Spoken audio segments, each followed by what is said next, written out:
I'm rating every go-kart track in America. Today we're at PGP Motorsport Park in Washington State.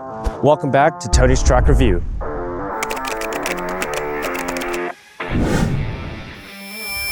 This is the track at PGP Motorsports Park. The layout is 0.8 miles long, it has 19 turns, 0 elevation change, and the karts reach a top speed of 50 miles per hour. Rather than walking you through every corner, I want to highlight the sections of the track that stood out to me. If you want the full walkthrough, follow and subscribe, I'll be releasing those separately. Alright, let's head on track. The standout section for me is what they call the roller coaster, a 3-corner sequence right off the main straight. It starts with a sharp 90-degree left turn, into a slightly banked right-hander, into a fast left kink with a tricky curve. As a first timer, it totally caught me off guard. If you get greedy on entry, you'll end up in the dirt like me. Another corner worth noting is what they call the light bolt, a sharp left hairpin with a tricky racing line due to the shape. Momentum is everything here, and it can actually be a passing opportunity if you get a clean exit. For overtaking, the best spot is out of turn 4 onto the back straight.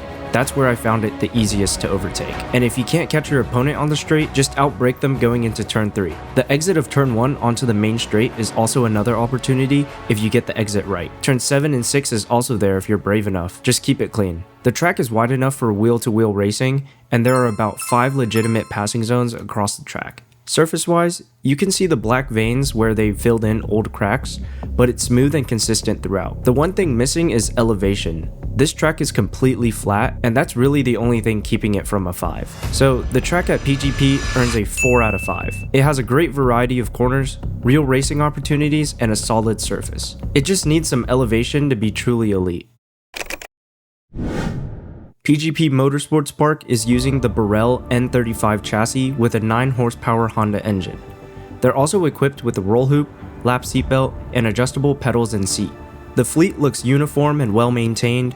When the karts are working right, they're genuinely fun. The engines feel strong, steering has a good feel, and the karts communicate with you. The issue is consistency. My first kart had a throttle dead zone that didn't kick in until about 60 to 70% of pedal input. My second kart activated around 5%, which is where it should be. But this is not ideal for running consistently throughout your sessions. Adjustability is limited.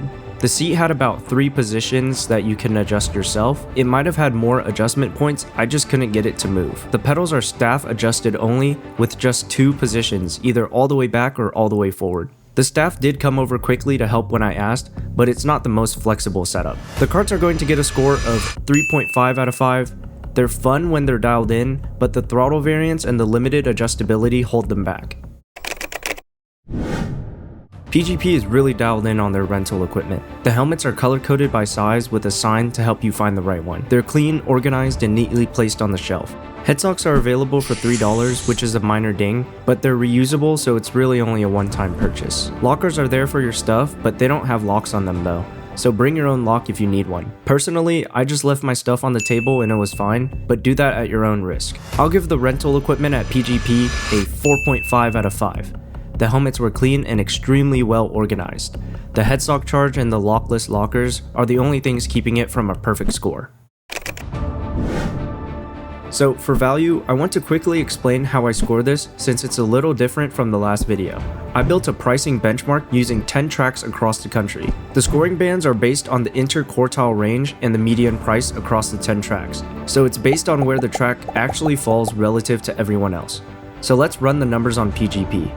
A single session is $41 for 13 minutes, which works out to $3.15 per minute. That lands in the lower half of the IQR on the benchmark, which is a 4 out of 5. The 3-session bundle is $99 for 39 minutes total, so $2.54 per minute. That also falls in the lower half of the IQR, so it also earns a 4 out of 5. That will earn PGP a 4 out of 5 for the value. Both sessions land in a competitive spot on the benchmark, and the bundle in particular is a solid value for the amount of track time you're getting.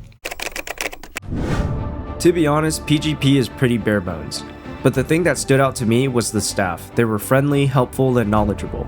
They ran on schedule, but I was there in the morning, so I can't really speak on how they handle busy periods, but my experience was smooth start to finish. They have live timing and leaderboards, which is always a plus, and they also give you a printed out lap time sheet at the end of your session. However, for the facility itself, the parking lot is unpaved gravel with no markings, the check-in area is just a trailer, and the bathrooms are porta potties. The staff absolutely saved the score. If the facility matched the quality of the people running it, this would be a 4 or a 5 easily. But I'm going to have to give the overall experience a 3 out of 5. The facility here is too bare bones to score higher.